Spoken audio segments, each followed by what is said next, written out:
ਸਾਰੇ ਭੈਣ ਭਰਾਵਾਂ ਨੂੰ ਜੈ ਮਸੀਹ ਦੀ। ਦਿਸ਼ਾ ਪਰਿਵਰਤਨ ਦੇ ਸਾਡੇ ਅੱਜ ਦੇ ਪ੍ਰੋਗਰਾਮ ਦੇ ਵਿੱਚ ਸ਼ਾਮਿਲ ਹੋਣ ਦੇ ਲਈ ਤੁਹਾਡਾ ਸਭਨਾਂ ਦਾ ਸਵਾਗਤ ਹੈ। ਦੋਸਤੋ, ਅਸੀਂ ਇੱਕ ਨਵੇਂ ਅਧਿਐਨ ਦੀ ਲੜੀ ਸ਼ੁਰੂ ਕੀਤੀ ਹੈ। ਇਸ ਲੜੀ ਦੇ ਵਿਸ਼ੇ ਦਾ ਨਾਮ ਹੈ ਮਸੀਹੀ ਵਿਸ਼ਵਾਸ ਦੀਆਂ ਬੁਨਿਆਦੀ ਗੱਲਾਂ। ਪਿਛਲੇ ਪ੍ਰੋਗਰਾਮ ਦੇ ਵਿੱਚ ਅਸੀਂ ਮੁਕਤੀ ਬਾਰੇ ਵੇਖ ਰਹੇ ਸੀ। ਸਾਨੂੰ ਉਮੀਦ ਹੈ ਕਿ ਤੁਸੀਂ ਉਸ ਪ੍ਰੋਗਰਾਮ ਦਾ ਆਨੰਦ ਮਾਣਿਆ ਹੋਵੇਗਾ। ਅੱਜ ਦੇ ਪ੍ਰੋਗਰਾਮ ਦੇ ਵਿੱਚ ਅਸੀਂ ਪਰਮੇਸ਼ਰ ਦੀ ਦਇਆ ਬਾਰੇ ਗੱਲਬਾਤ ਕਰਾਂਗੇ। ਕੋਈ ਵੀ ਵਿਅਕਤੀ ਪਰਮੇਸ਼ਰ ਦੇ ਨਿਆਂ ਦਾ ਸਾਹਮਣਾ ਨਹੀਂ ਕਰ ਸਕਦਾ, ਇਸ ਕਰਕੇ ਪਰਮੇਸ਼ਰ ਸਾਡੇ ਉੱਤੇ ਦਇਆ ਕਰਦਾ ਹੈ। ਆਓ ਪਰਮੇਸ਼ਰ ਦੀ ਦਇਆ ਬਾਰੇ ਹੋਰ ਡੂੰਘਾਈ ਨਾਲ ਜਾਣਨ ਦੇ ਲਈ ਇਸ ਦੇ ਅਧਿਐਨ ਵੱਲ ਵਧਦੇ ਹਾਂ।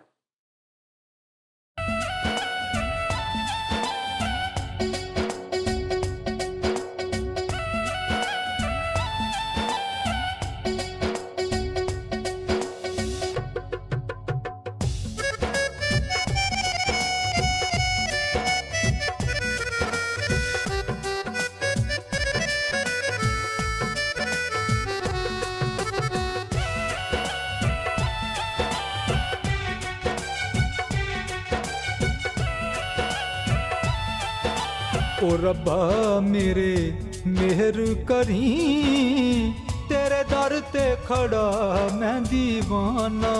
ओ रब्बा मेरे मेहर करी, तेरे दर ते खड़ा मैं दीवाना। तैथों बख्शिश लेके ही जाना,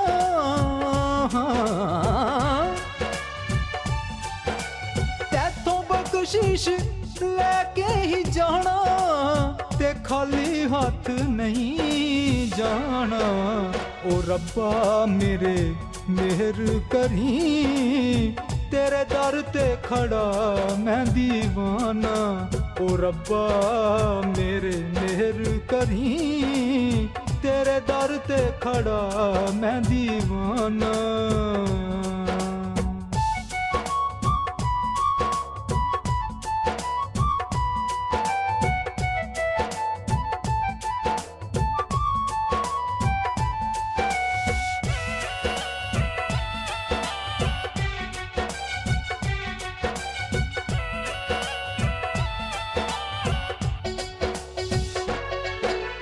तेरे नाम उत्ते लाई असी सारी जिंदगानी, तेरे नाम उत्ते लाई असी सारी जिंदगानी। आप हथीं अज लिख एह अमर कहानी, एह अमर कहानी, एह अमर कहानी।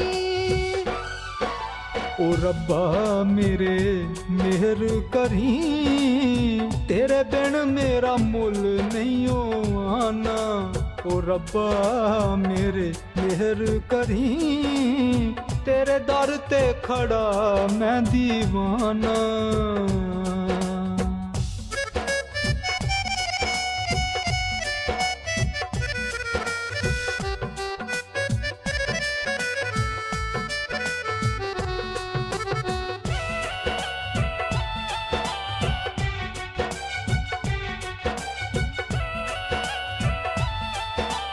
असी तेरे हो गए हाँ, हुण किदे हो सकांगे।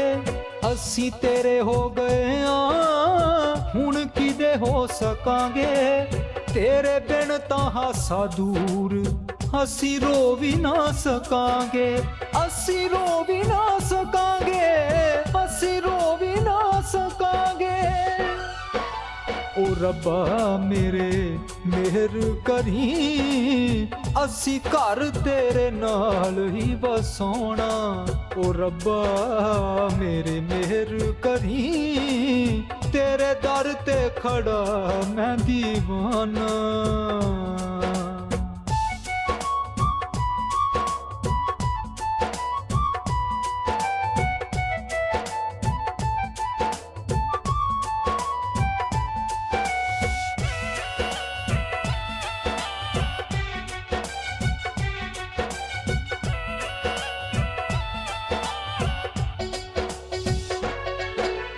मेरी नजरां च तू है, मेरी गजलां च तू है, मेरी नजरां च तू है, ਮੇਰੀ ਗਜ਼ਲਾਂ 'ਚ ਤੂੰ ਹੈ, ਕਿੱਥੇ ਲੁਕਣ ਮੈਂ ਜਾਵਾਂ, ਮੇਰੀ ਖਬਰਾਂ 'ਚ ਤੂੰ ਹੈ, ਮੇਰੀ ਖਬਰਾਂ 'ਚ ਤੂੰ ਹੈ, ਮੇਰੀ ਖਬਰਾਂ 'ਚ ਤੂੰ ਹੈ। ਓ ਰੱਬਾ ਮੇਰੇ ਮਿਹਰ ਕਰੀ, ਮੈਂ ਤਾਂ ਚਾਹੁੰਦਾ ਵੀ ਨਹੀਂ ਛੱਡ ਤੈਨੂੰ ਜਾਣਾ। ਓ ਰੱਬਾ ਮੇਰੇ ਮਿਹਰ ਕਰੀ, ਤੇਰੇ ਦਰ ਤੇ ਖੜਾ ਮੈਂ ਦੀਵਾਨਾ। ਓ ਰੱਬਾ ਮੇਰੇ ਮਿਹਰ ਕਰੀ, ਤੇਰੇ ਦਰ ਤੇ ਖੜਾ ਮੈਂ ਦੀਵਾਨਾ। ਓ ਰੱਬਾ ਮੇਰੇ ਮਿੱਤਰੋ, ਜਦ ਪਰਮੇਸ਼ਰ ਦੀ ਗੱਲ ਆਉਂਦੀ ਹੈ, ਅਸੀਂ ਨਿਆਂ ਨਹੀਂ ਚਾਹੁੰਦੇ। ਆਮੀਨ। ਨਿਆਂ ਦਾ ਅਰਥ ਹੈ ਕਿ ਸਾਨੂੰ ਉਹ ਮਿਲਦਾ ਹੈ ਜਿਸ ਦੇ ਅਸੀਂ ਯੋਗ ਹਾਂ। ਦਇਆ ਦਾ ਅਰਥ ਹੈ ਕਿ ਕੀਮਤ ਸਾਨੂੰ ਚੁਕਾਉਣੀ ਨਹੀਂ ਪੈਂਦੀ ਜੋ ਚੁਕਾਉਣੀ ਪੈਣੀ ਸੀ। ਮੈਂ ਪ੍ਰਾਰਥਨਾ ਕਰਦਾ ਹੁੰਦਾ ਸੀ ਜਦ ਮੈਂ ਸੈਮਿਨਰੀ ਦੇ ਵਿੱਚ ਪੇਪਰ ਦੇਣ ਲਈ ਜਾਂਦਾ ਸੀ, ਹੇ ਪਰਮੇਸ਼ਰ ਮੇਰੇ ਉੱਤੇ ਦਇਆ ਕਰ। ਤੁਹਾਨੂੰ ਪਤਾ ਹੈ, ਮੈਂ ਪਰਮੇਸ਼ਰ ਤੋਂ ਦਇਆ ਚਾਹੁੰਦਾ ਹਾਂ, ਮੈਂ ਨਿਆਂ ਨਹੀਂ ਚਾਹੁੰਦਾ। ਮੈਂ ਜਿੰਨੀ ਮਿਹਨਤ ਕਰ ਸਕਦਾ ਸੀ ਮੈਂ ਕੀਤੀ ਹੁੰਦੀ ਸੀ, ਪਰ ਮੈਂ ਹਮੇਸ਼ਾ ਇਵੇਂ ਹੀ ਲੱਗਦਾ ਕਿ ਕਾਫੀ ਨਹੀਂ ਕੀਤਾ। ਦਇਆ ਦਾ ਅਰਥ ਹੈ ਕਿ ਜਿਸ ਦੇ ਤੁਸੀਂ ਯੋਗ ਹੋ ਉਹ ਤੁਹਾਨੂੰ ਨਹੀਂ ਮਿਲਦਾ। ਇੱਕ ਮਹਾਨ ਅਧਿਆਇ ਹੈ ਜੋ ਕਿ 103 ਜ਼ਬੂਰ ਨੂੰ ਦੱਸਦਾ ਹੈ। ਮੈਂ ਚਾਹੁੰਦਾ ਹਾਂ ਕਿ ਤੁਸੀਂ ਇਸ ਨੂੰ ਵੇਖੋ। ਆਓ ਅਸੀਂ ਸਭ ਇਕੱਠੇ ਹੋ ਕੇ ਇਸ ਨੂੰ ਪੜ੍ਹਦੇ ਹਾਂ ਕਿ ਅਸੀਂ ਇਹ ਕਰ ਸਕਦੇ ਹਾਂ। ਯਹੋਵਾ ਦਿਆਲੂ ਅਤੇ ਕਿਰਪਾਲੂ ਹੈ, ਗੁੱਸੇ ਵਿੱਚ ਧੀਰਜ ਅਤੇ ਦਇਆ ਨਾਲ ਭਰਪੂਰ ਹੈ। ਉਹ ਸਦਾ ਨਹੀਂ ਝਿੜਕੇਗਾ, ਨਾ ਸਦਾ ਲਈ ਆਪਣਾ ਕ੍ਰੋਧ ਰੱਖੇਗਾ। ਉਹ ਸਾਡੇ ਪਾਪਾਂ ਅਨੁਸਾਰ ਸਾਡੇ ਨਾਲ ਨਹੀਂ ਵਰਤਿਆ, ਨਾ ਸਾਡੀਆਂ ਬਦੀਆਂ ਅਨੁਸਾਰ ਸਾਨੂੰ ਬਦਲਾ ਦਿੱਤਾ। ਜਿੰਨਾ ਆਕਾਸ਼ ਧਰਤੀ ਤੋਂ ਉੱਚਾ ਹੈ, ਇੰਨੀ ਵੱਡੀ ਉਹਦੀ ਦਇਆ ਉਹਦੇ ਡਰਨ ਵਾਲਿਆਂ ਦੇ ਉੱਪਰ ਹੈ। ਜਿੰਨਾ ਚੜ੍ਹਦੇ ਤੋਂ ਲਹਿੰਦੇ ਦੂਰ ਹੈ, ਉਨਾ ਹੀ ਉਹਨੇ ਸਾਡੇ ਅਪਰਾਧ ਸਾਤੇ ਤੋਂ ਦੂਰ ਕੀਤੇ ਹਨ। ਜ਼ਬੂਰ 103 ਦੇ 8 ਵਚਨ ਤੋਂ ਲੈ ਕੇ 12 ਵਚਨ ਤੱਕ। ਸਰਵਸ਼ਕਤੀਮਾਨ ਪਰਮੇਸ਼ਰ ਦਇਆ ਦੇ ਵਿੱਚ ਧਨੀ ਹੈ। ਤੁਸੀਂ ਕਹੋਗੇ ਪਾਸਟਰ ਜ਼ਰਮੀਆ, ਜੇਕਰ ਤੁਹਾਨੂੰ ਪਤਾ ਹੁੰਦਾ ਕਿ ਮੈਂ ਕੀ ਕੀਤਾ ਹੈ, ਮੇਰਾ ਜੀਵਨ ਕਿਹੋ ਜਿਹਾ ਹੈ, ਤਾਂ ਤੁਸੀਂ ਮੈਨੂੰ ਇਹ ਕਦੇ ਨਾ ਕਹਿੰਦੇ ਕਿ ਮੈਂ ਵੀ ਮੁਕਤੀ ਲਈ ਉਮੀਦਵਾਰ ਹੋ ਸਕਦਾ ਹਾਂ। ਨਹੀਂ, ਮੈਂ ਤੁਹਾਨੂੰ ਇਹ ਨਹੀਂ ਕਹਿ ਪਾਉਂਦਾ ਜਦ ਤੱਕ ਮੈਂ ਸਰਵਸ਼ਕਤੀਮਾਨ ਪਰਮੇਸ਼ਰ ਦੇ ਬਾਰੇ ਕੁਝ ਨਹੀਂ ਜਾਣਦਾ। ਉਹ ਦਇਆ ਦਾ ਧਨੀ ਹੈ, ਉਹ ਹੈ ਦਇਆ ਵਿੱਚ ਧਨੀ। ਅਸੀਂ ਕਈ ਵਾਰ ਇਹ ਗੀਤ ਗਾਉਂਦੇ ਹਾਂ। ਕਈ ਸਾਲ ਤੋਂ ਮੈਂ ਵਿਅਰਥ ਅਤੇ ਘਮੰਡ ਵਿੱਚ ਬਿਤਾਏ ਹੈ। ਇਸ ਗੱਲ ਦੀ ਫਿਕਰ ਨਹੀਂ ਕੀਤੀ ਕਿ ਮੇਰਾ ਪ੍ਰਭੂ ਸਲੀਬ ਤੇ ਚੜਾਇਆ ਗਿਆ ਹੈ। ਇਹ ਨਾ ਜਾਣਿਆ ਕਿ ਉਹ ਮੇਰੇ ਵਾਸਤੇ ਕੀ ਹੈ, ਉਹ ਮਰ ਗਿਆ ਹੈ। ਅਤੇ ਇਹ ਸੱਚ ਹੈ ਕਿ ਨਹੀਂ, ਉਸ ਦੀ ਦਇਆ ਮਹਾਨ ਹੈ। ਉਸ ਦੀ ਦਇਆ ਮਹਾਨ ਸੀ ਅਤੇ ਉਸ ਦੀ ਕਿਰਪਾ ਮੁਫਤ ਸੀ। ਮਾਫੀ ਮੈਨੂੰ ਉੱਥੇ ਦਿੱਤੀ ਗਈ। ਮੇਰੇ ਬੋਝ ਭਰੇ ਦਿਲ ਨੂੰ ਕਲਵਰੀ ਦੇ ਉੱਪਰ ਮੁਕਤੀ ਲਈ ਸਰਵਸ਼ਕਤੀਮਾਨ ਪਰਮੇਸ਼ਰ ਦੀ ਦਇਆ ਫਾਰਮੂਲੇ ਦਾ ਪਹਿਲਾ ਹਿੱਸਾ ਮਹਾਨ ਹੈ। ਦਇਆ ਪਰਮੇਸ਼ਰ ਸਾਨੂੰ ਉਹ ਨਹੀਂ ਦਿੰਦੀ ਜਿਸ ਦੇ ਅਸੀਂ ਯੋਗ ਹਾਂ। ਐੜਾ ਮਹਾਨ ਪ੍ਰੇਮ। ਇੱਥੇ ਇਸ ਫਾਰਮੂਲੇ ਦਾ ਦੂਸਰਾ ਹਿੱਸਾ ਹੈ ਮਹਾਨ ਪ੍ਰੇਮ। ਵੇਖੋ ਇਸ ਆਇਤ ਦੇ ਵਿੱਚ ਕੀ ਲਿਖਿਆ ਹੈ। ਉਸ ਦੇ ਮਹਾਨ ਪ੍ਰੇਮ ਦੇ ਦੁਆਰਾ ਜਿਸ ਦੇ ਨਾਲ ਉਸ ਨੇ ਸਾਨੂੰ ਪ੍ਰੇਮ ਕੀਤਾ। ਪਰਮੇਸ਼ਰ ਨੇ ਆਪਣੀ ਦਇਆ ਸਾਨੂੰ ਕਿਉਂ ਦਿੱਤੀ ਹੈ? ਅੱਜ ਅਸੀਂ ਇੱਥੇ ਕਿਉਂ ਹਾਂ? ਜੇਕਰ ਅਸੀਂ ਮਸੀਹਤ ਨੂੰ ਗਲੇ ਲਗਾਇਆ ਹੈ ਤਾਂ ਅਸੀਂ ਪਰਮੇਸ਼ਰ ਦੀ ਦਇਆ ਦੀ ਯੋਜਨਾ ਦੇ ਵਿੱਚ ਕਿਉਂ ਹਾਂ? ਬਹੁਤ ਹੀ ਸਧਾਰਨ, ਪਰਮੇਸ਼ਰ ਦੇ ਮਹਾਨ ਪ੍ਰੇਮ ਦੇ ਕਾਰਨ ਪਰਮੇਸ਼ਰ ਸਾਨੂੰ ਪ੍ਰੇਮ ਕਰਦਾ ਹੈ। ਤੁਸੀਂ ਮੈਨੂੰ ਕਹੋਗੇ ਕਿ ਇਸ ਨੂੰ ਸਾਨੂੰ ਕਿਉਂ ਪਿਆਰ ਕੀਤਾ? ਕਿਉਂਕਿ ਪਰਮੇਸ਼ਰ ਪਿਆਰ ਹੈ। ਇਹੋ ਜਿਹਾ ਕੁਝ ਵੀ ਨਹੀਂ ਜੋ ਕਿ ਅਸੀਂ ਕੀਤਾ ਹੈ। ਅਸੀਂ ਇਸ ਯੋਗ ਨਹੀਂ ਸੀ ਕਿ ਸਾਨੂੰ ਪਿਆਰ ਕੀਤਾ ਜਾਵੇ, ਪਰ ਬਾਈਬਲ ਦੱਸਦੀ ਹੈ ਕਿਉਂਕਿ ਪਰਮੇਸ਼ਰ ਨੇ ਜਗਤ ਨਾਲ ਇੰਨਾ ਪਿਆਰ ਕੀਤਾ ਕਿ ਉਸਨੇ ਆਪਣਾ ਇਕਲੌਤਾ ਪੁੱਤਰ ਦਿੱਤਾ, ਤਾਂ ਜੋ ਕੋਈ ਉਹਦੇ ਉੱਤੇ ਵਿਸ਼ਵਾਸ ਕਰੇ ਉਹ ਨਾਸ਼ ਨਾ ਹੋਵੇ ਬਲਕਿ ਸੰਦੀਪਕ ਜੀਵਨ ਪਾਵੇ। ਯਹੂਨਾ 3 ਅਧਿਆਇ 16 ਵਚਨ। ਅਤੇ ਰੋਮੀਓ 5 ਅਧਿਆਇ 8 ਵਿੱਚ ਲਿਖਿਆ ਹੈ, ਪਰਮੇਸ਼ਰ ਨੇ ਆਪਣਾ ਪਿਆਰ ਸਾਡੇ ਪ੍ਰਤੀ ਇਸ ਤਰ੍ਹਾਂ ਪ੍ਰਗਟ ਕੀਤਾ, ਜਦੋਂ ਅਸੀਂ ਪਾਪੀ ਸੀ ਤਾਂ ਮਸੀਹ ਸਾਡੇ ਲਈ ਮਾਰਿਆ ਗਿਆ।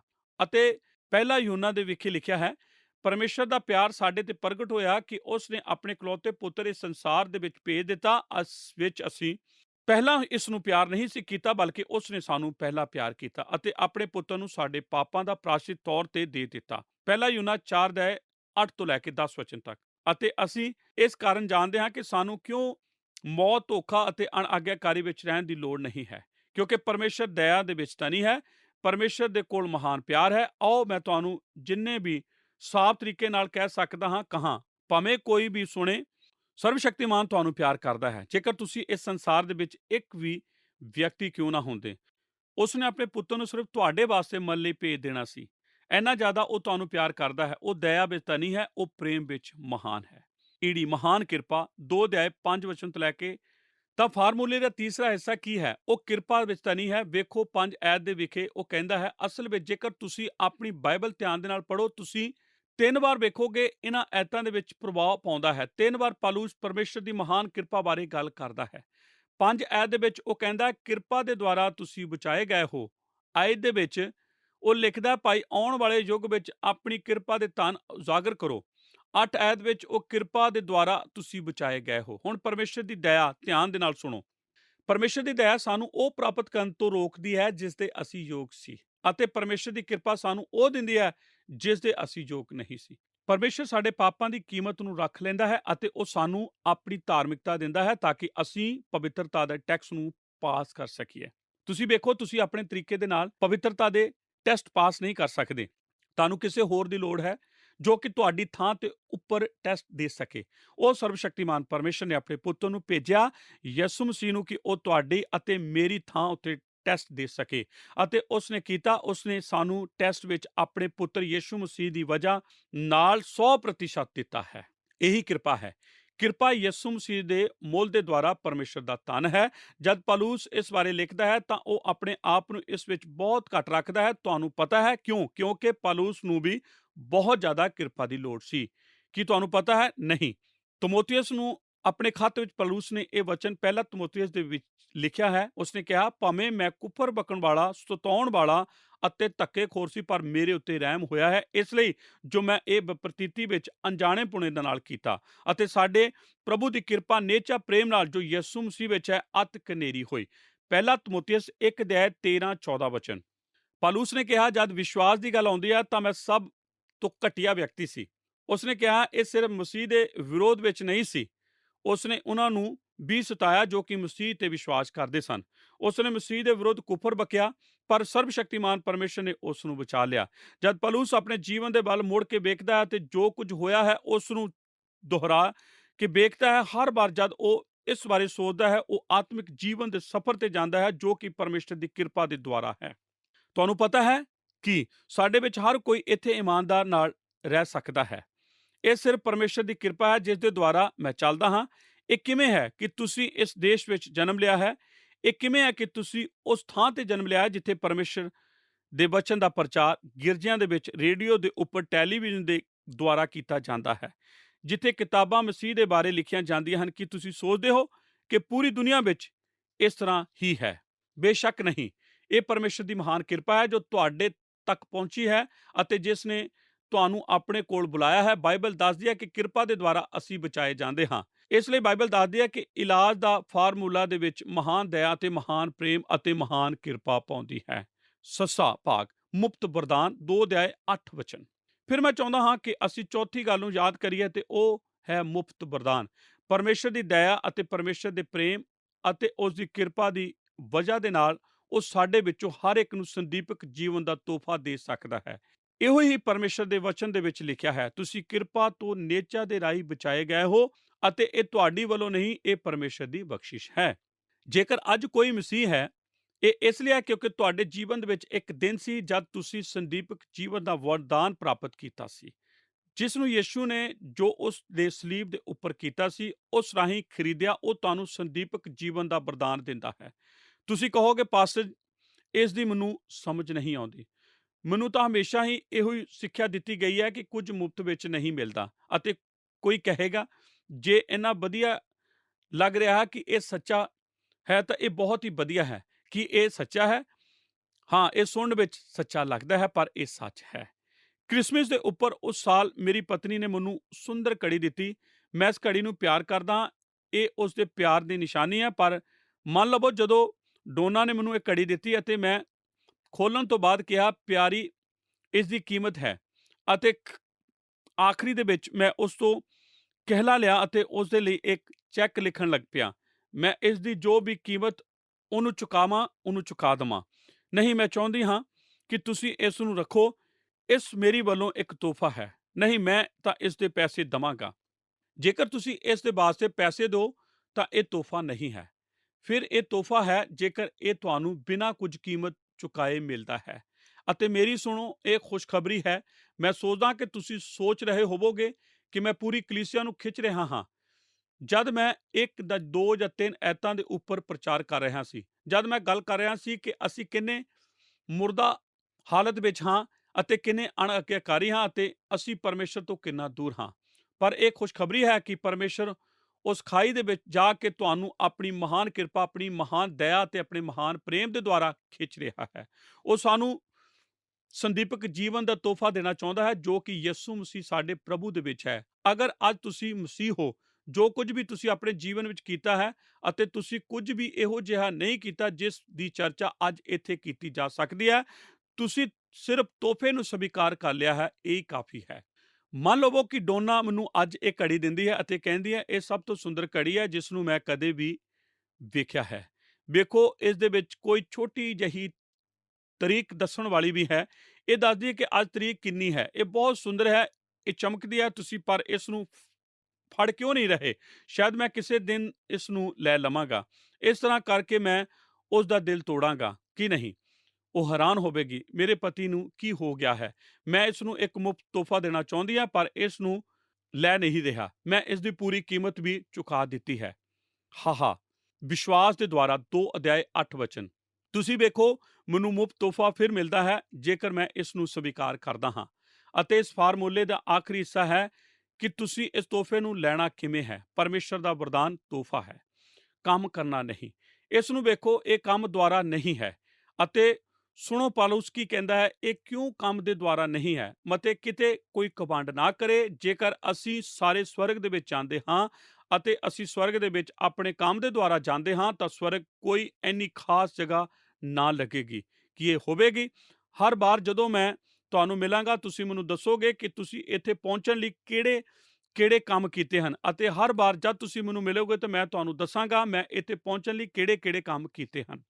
ਅਸੀਂ ਸਵਰਗ ਵਿੱਚ ਇੱਧਰ ਉੱਧਰ ਲੋਕਾਂ ਨੂੰ ਦੱਸਦੇ ਫਿਰਾਂਗੇ ਮੈਂ ਇੱਥੇ ਪਹੁੰਚਣ ਲਈ ਕਿਹੜੇ ਕਿਹੜੇ ਕੰਮ ਕੀਤੇ ਹਨ। ਇਸੇ ਤਰ੍ਹਾਂ ਬਹੁਤ ਸਾਰੇ ਸੰਸਾਰ ਦੇ ਲੋਕ ਸੋਚਦੇ ਹਨ, ਪਰ ਮੈਂ ਤੁਹਾਨੂੰ ਦੱਸਦਾ ਕੁਝ ਜਦ ਅਸੀਂ ਸਵਰਗ ਦੇ ਵਿੱਚ ਜਾਵਾਂਗੇ ਕੋਈ ਵੀ ਸਾਨੂੰ ਇਵੇਂ ਨਹੀਂ ਕਹੇਗਾ। ਅਸੀਂ ਸਾਰੇ ਇਹ ਕਵਾਂਗੇ ਮੁਕਤੀ ਦਾਤਾ ਦੇ ਵੱਲ ਵੇਖੋ, ਉਸ ਦੇ ਹੱਥਾਂ ਦੇ ਨਿਸ਼ਾਨ ਵੇਖੋ, ਉਸ ਦੀ ਵੱਖੀ ਨੂੰ ਵੇਖੋ। ਮੈਂ ਸਵਰਗ ਦੇ ਵਿੱਚ ਇਸ ਕਰਕੇ ਆਇਆ ਹਾਂ ਕਿਉਂਕਿ ਮੈਂ ਯਿਸੂ ਮਸੀਹ ਤੇ ਵਿਸ਼ਵਾਸ ਕਰਦਾ ਹਾਂ ਅਤੇ ਉਸ ਨੇ ਜੋ ਮੇਰੇ ਲਈ ਕੀਤਾ ਹੈ ਇਸ ਤਰ੍ਹਾਂ ਸਵਰਗ ਦੇ ਵਿੱਚ ਹੋਵੇਗਾ। ਉੱਥੇ ਘਮੰਡ ਲਈ ਕੋਈ ਜਗ੍ਹਾ ਨਹੀਂ ਹੋਵੇਗੀ ਕਿਉਂਕਿ ਅਸੀਂ ਸਭ ਜਾਣਦੇ ਹਾਂ ਕਿ ਅਸੀਂ ਉੱਥੇ ਤੋਹਫਾ ਵਰਦਾਨ ਦੀ ਵਜ੍ਹਾ ਨਾਲ ਪਹੁੰਚੇ ਹਾਂ। ਪਰਮੇਸ਼ਰ ਜਾਣਦਾ ਹੈ ਜੇਕਰ ਅਸੀਂ ਕਿਸੇ ਹੋਰ ਤਰੀਕੇ ਨਾਲ ਉੱਥੇ ਪਹੁੰਚਦੇ ਤਾਂ ਅਸੀਂ ਸਾਰੇ ਸੰਦੀਪਕ ਕਾਲ ਵਿੱਚ ਇਹੋ ਹੀ ਦੱਸਦੇ ਰਹਿੰਦੇ ਕਿ ਅਸੀਂ ਉੱਥੇ ਕਿਵੇਂ ਪਹੁੰਚੇ ਹਾਂ। ਤੁਸੀਂ ਕਹੋਗੇ ਪਾਸਟਰ ਮੈਨੂੰ ਇਹ ਵਰਦਾਨ ਕਿਵੇਂ ਮਿਲ ਸਕਦਾ ਹੈ?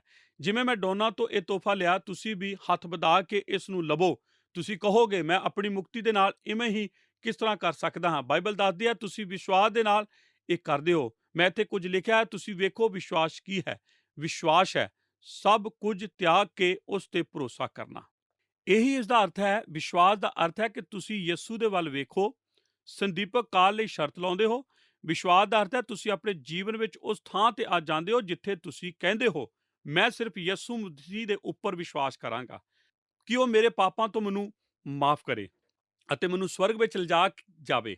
ਜਿਵੇਂ ਇਹੋ ਹੀ ਵਿਸ਼ਵਾਸ ਦਾ ਅਰਥ ਹੈ, ਮੈਂ ਉਵੇਂ ਹੀ ਵਿਸ਼ਵਾਸ ਕਰਾਂਗਾ। ਅਗਰ ਤੁਸੀਂ ਉਹਨਾਂ ਵਿਅਕਤੀਤਵ ਦੇ ਨਾਲ ਖਾਨ ਦੇ ਵਿੱਚ ਹੋ ਅਤੇ ਆਖਿਰ ਦੇ ਵਿੱਚ ਉਹਨਾਂ ਨੂੰ ਮੋਹਰਾ ਕੱਢ ਕੇ ਇੱਕ ਪਿੰਜਰਾ ਉੱਥੇ ਭੇਜ ਦਿੱਤਾ ਕਿ ਤੁਸੀਂ ਕਲਪਨਾ ਕਰ ਸਕਦੇ ਹੋ ਜਦ ਉਹ ਪਿੰਜਰਾ ਉੱਥੇ ਪਹਿਲੀ ਵਾਰ ਪਹੁੰਚਿਆ ਅਤੇ ਪਹਿਲੇ ਵਿਅਕਤੀ ਨੇ ਦੂਸਰੇ ਨੂੰ ਪੁੱਛਿਆ ਕਿ ਤੂੰ ਵਿਸ਼ਵਾਸ ਕਰਦਾ ਹੈ ਕਿ ਇਹ ਪਿੰਜਰਾ ਉੱਪਰ ਤੱਕ ਲੈ ਜਾਵੇਗਾ?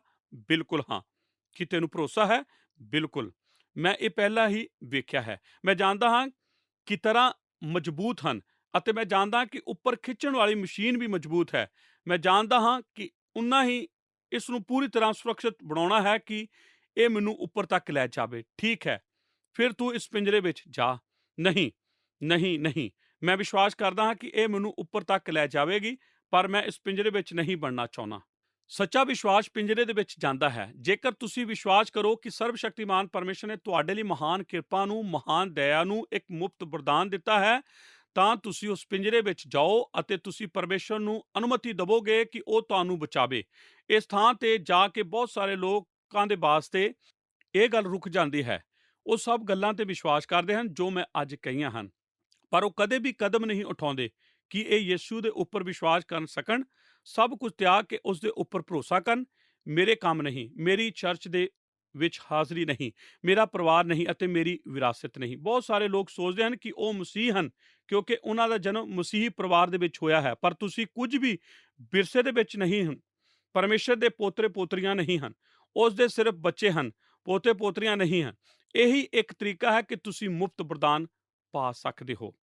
ਇਹੀ ਇਲਾਜ ਹੈ ਕਿ ਇਹ ਬਹੁਤ ਵਧੀਆ ਇਲਾਜ ਹੈ। ਇਹ ਸਾਡੇ ਤੇ ਨਿਰਭਰ ਨਹੀਂ ਕਰਦਾ। ਇਹ ਮਹਾਨ ਦਇਆ ਹੈ, ਮਹਾਨ ਪ੍ਰੇਮ ਹੈ, ਮਹਾਨ ਕਿਰਪਾ ਹੈ, ਇੱਕ ਮੁਫਤ ਵਰਦਾਨ ਹੈ ਜੋ ਕਿ ਅਸੀਂ ਵਿਸ਼ਵਾਸ ਦੇ ਦੁਆਰਾ ਪ੍ਰਾਪਤ ਕਰਦੇ ਹਾਂ ਅਤੇ ਅਸੀਂ ਬਚਾਏ ਜਾਂਦੇ ਹਾਂ। ਅਤੇ ਹੁਣ ਬਾਈਬਲ ਦੱਸਦੀ ਹੈ ਕਿ ਸਾਡੇ ਨਾਲ ਕੀ ਹੁੰਦਾ ਹੈ। ਅਸੀਂ ਕਦੇ ਮੁਰਦਾ ਸੀ, ਬਾਈਬਲ ਦੱਸਦੀ ਹੈ ਕਿ ਹੁਣ ਅਸੀਂ ਜਿਵਾਏ ਗਏ ਹਾਂ। 2 ਵਾਰ 3 ਐਤ ਦੇ ਵਿੱਚ ਅਸੀਂ ਜਿਵਾਏ ਗਏ ਹਾਂ। ਇਸ ਦਾ ਕੀ ਅਰਥ ਹੈ? ਜਦ ਤੁਸੀਂ ਮੁਫਤ ਵਰਦਾਨ ਨੂੰ ਲੈ ਲੈਂਦੇ ਹੋ, ਤੁਸੀਂ ਅਚਾਨਕ ਹੀ ਪਰਮੇਸ਼ਰ ਦੇ ਵਾਸਤੇ ਜਿਉਂਦੇ ਹੋ। ਤੁਸੀਂ ਪਰਮੇਸ਼ਰ ਦੇ ਪ੍ਰੇਮ ਨੂੰ ਸਮਝ ਸਕਦੇ ਹੋ, ਤੁਸੀਂ ਉਸ ਦੀ ਕਿਰਪਾ ਨੂੰ ਸਮਝ ਸਕਦੇ ਹੋ। ਹੁਣ ਤੁਹਾਡੇ ਅੰਦਰ ਇੱਕ ਚਾਹਤ ਹੈ ਕਿ ਤੁਸੀਂ ਉਸ ਦੀ ਸੇਵਾ ਕਰੋ। ਤੀਸਰਾ ਭਾਗ, ਮੁਕਤੀ ਦਾ परिणाम ਭਵਿੱਖ। 2 ਅਧਿਆਇ 7 ਤੋਂ 10 ਵਚਨ। ਇਹ ਜੋ ਸਾਨੂੰ ਮੁਕਤੀ ਦੇ परिणाम ਤੱਕ ਲੈ ਜਾਂਦੀ ਹੈ, ਇਹ ਤੀਸਰੀ ਗੱਲ ਹੈ। ਊੜਾ, ਪਰਮੇਸ਼ਰ ਦੇ ਵਾਸਤੇ। 7 ਐਤ ਦੇ ਵਿੱਚ ਪਰਮੇਸ਼ਰ ਦੇ परिणाम ਬਾਰੇ ਗੱਲ ਕਰ ਰਹੇ ਹਾਂ। ਪਰਮੇਸ਼ਰ ਦੇ ਵਾਸਤੇ ਮੁਕਤੀ ਦਾ परिणाम ਇਹ ਹੈ ਕਿ ਉਸ ਨੂੰ ਅਸੀਂ ਸਾਰੇ ਪ੍ਰਾਪਤ ਹੋ ਗਏ ਹਾਂ।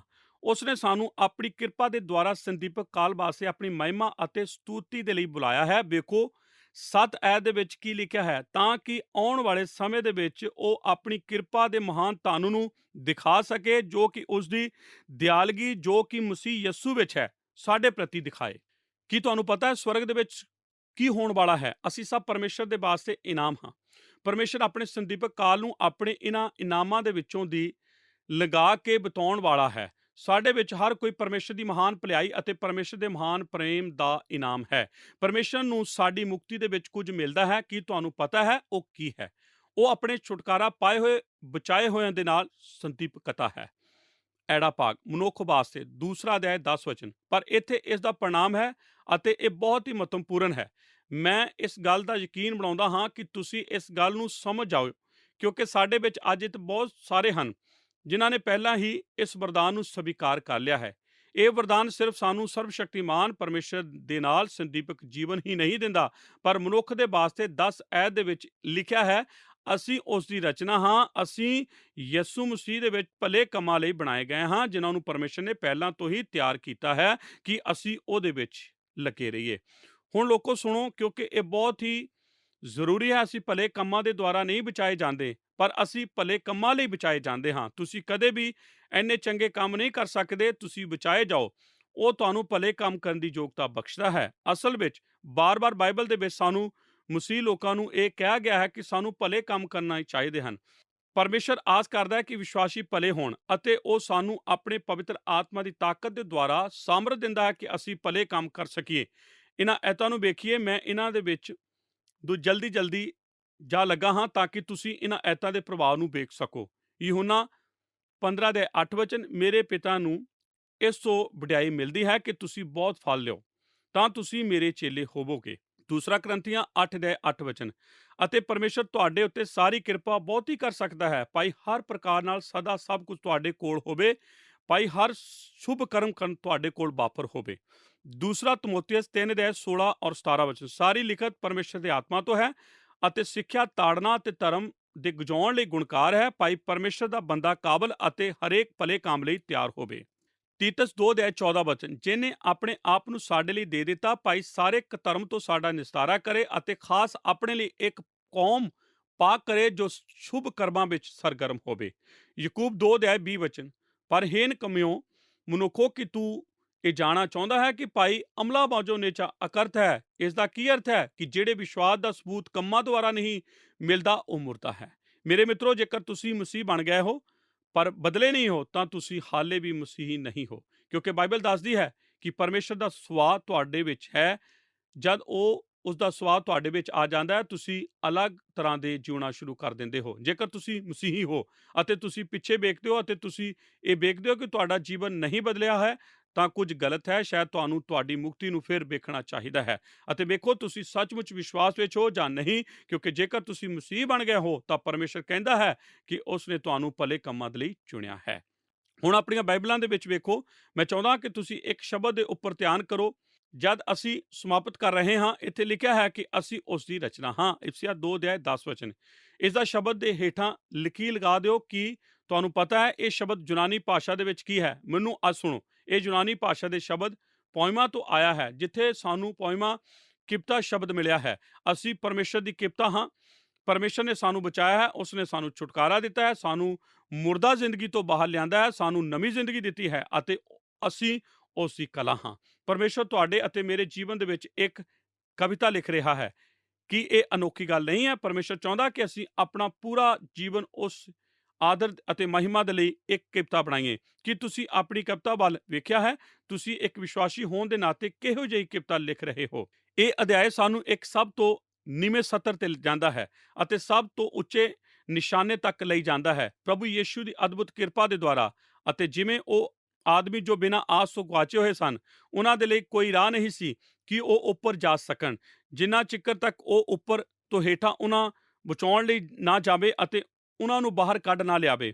ਇਸੇ ਤਰ੍ਹਾਂ ਅਸੀਂ ਜੋ ਗੁਆਚੇ ਹੋਏ ਹਾਂ, ਉਸ ਦਿਨ ਨੂੰ ਯਾਦ ਕਰੀਏ ਜਦ ਸਰਵਸ਼ਕਤੀਮਾਨ ਪਰਮੇਸ਼ਰ ਨੇ ਆਪਣੇ ਪੁੱਤਰ ਨੂੰ ਸਦਾ ਪਿੰਜਰਾ ਬਣਾ ਕੇ ਭੇਜ ਦਿੱਤਾ। ਵਿਸ਼ਵਾਸ ਦੇ ਦੁਆਰਾ ਅਸੀਂ ਉਸ ਪਿੰਜਰੇ ਵਿੱਚ ਆ ਗਏ ਹਾਂ ਅਤੇ ਸਰਵਸ਼ਕਤੀਮਾਨ ਪਰਮੇਸ਼ਰ ਨੇ ਸਾਨੂੰ ਉਸ ਖਾਈ ਦੇ ਵਿੱਚੋਂ ਆਪਣੀ ਮਹਿਮਾ ਆਦਰ ਵਿੱਚ ਚੁੱਕ ਲਿਆ ਹੈ। ਆਮੀਨ।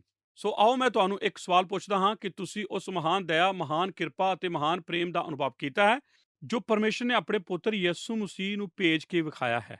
ਕਿ ਤੁਸੀਂ ਉਸ ਮੁਫਤ ਵਰਦਾਨ ਨੂੰ ਪਾ ਲਿਆ ਹੈ ਜੋ ਉਹਨੇ ਤੁਹਾਨੂੰ ਦੇਣਾ ਚਾਹੁੰਦਾ ਹੈ? ਵਿਸ਼ਵਾਸ ਦੇ ਦੁਆਰਾ ਤੁਹਾਨੂੰ ਸਿਰਫ ਇੱਕ ਹੀ ਕੰਮ ਕਰਨਾ ਪੈਣਾ ਹੈ। ਇੱਕ ਹੀ ਸਧਾਰਨ ਜਿਹੀ ਪ੍ਰਾਰਥਨਾ ਕਰੋ ਅਤੇ ਕਹੋ, ਸਰਵਸ਼ਕਤੀਮਾਨ ਪਰਮੇਸ਼ਰ, ਮੈਂ ਇਸ ਵਰਦਾਨ ਨੂੰ ਲੈਂਦਾ ਹਾਂ ਜੋ ਤੁਸੀਂ ਇਸ ਧਰਤੀ ਤੇ ਮੈਨੂੰ ਦੇਣ ਲਈ ਆਏ। ਮੈਂ ਇੱਕ ਪ੍ਰਾਰਥਨਾ ਦੇ ਵਿੱਚ ਤੁਹਾਡੀ ਅਗਵਾਈ ਕਰਨਾ ਚਾਹੁੰਦਾ ਹਾਂ। ਹੁਣੇ ਹੀ ਤੁਸੀਂ ਜਿੱਥੇ ਵੀ ਹੋ, ਹੁਣੇ ਹੀ ਇਸ ਪ੍ਰਾਰਥਨਾ ਨੂੰ ਕਰੋ। ਪਿਆਰੇ ਪਰਮੇਸ਼ਰ, ਮੈਂ ਜਾਣਦਾ ਹਾਂ ਕਿ ਮੈਂ ਇੱਕ ਪਾਪੀ ਹਾਂ। ਮੈਂ ਉਹਨਾਂ ਲੋਕਾਂ ਵਰਗਾ ਹਾਂ ਜਿਨ੍ਹਾਂ ਦਾ ਬਿਆਨ ਇਫਸੀਆਂ ਦੇ ਵਿੱਚ ਹੈ, ਪਰ ਮੈਨੂੰ ਤੇਰੀ ਲੋੜ ਹੈ। ਧੰਨਵਾਦ ਤੁਹਾਡੀ ਦਇਆ ਦੇ ਲਈ, ਤੁਹਾਡੀ ਕਿਰਪਾ ਦੇ ਲਈ, ਤੁਹਾਡੇ ਪ੍ਰੇਮ ਦੇ ਲਈ ਅਤੇ ਮੈਨੂੰ ਇਹ ਵਰਦਾਨ ਦੇਣ ਦੇ ਲਈ। ਅੱਜ ਮੈਂ ਜਿੰਨਾ ਵੀ ਜਾਣਦਾ ਹਾਂ, ਮੈਂ ਯਿਸੂ ਮਸੀਹ ਨੂੰ ਆਪਣੇ ਮੁਕਤੀਦਾਤਾ ਦੇ ਤੌਰ ਤੇ ਸਵੀਕਾਰ ਕਰਦਾ ਹਾਂ। ਮੈਂ ਦੀਪਕ ਜੀਵਨ ਦਾ ਵਰਦਾਨ ਲੈਂਦਾ ਹਾਂ। ਮੇਰੇ ਦਿਲ ਵਿੱਚ ਆ ਜਾਓ ਪ੍ਰਭੂ ਯੀਸ਼ੂ। ਅੱਜ ਮੈਂ ਇਹ ਇਕਰਾਰ ਕਰਦਾ ਹਾਂ ਕਿ ਤੁਸੀਂ ਮੇਰੇ ਲਈ ਮਰੇ ਅਤੇ ਮੈਂ ਆਪਣੇ ਮੁਕਤੀਦਾਤਾ ਦੇ ਤੌਰ ਤੇ ਤੁਹਾਨੂੰ ਸਵੀਕਾਰ ਕਰਦਾ ਹਾਂ। ਮੈਂ ਆਪਣੇ ਪੂਰੇ ਦਿਲ ਦੇ ਨਾਲ ਤੁਹਾਨੂੰ ਲੱਭਾਂਗਾ ਕਿ ਮੈਂ ਤੁਹਾਡੀ ਕਵਿਤਾ ਬਣ ਜਾਵਾਂ ਅਤੇ ਤੁਹਾਡੇ ਬਾਰੇ ਦੂਸਰਿਆਂ ਨੂੰ ਦੱਸ ਦੇਵਾਂ।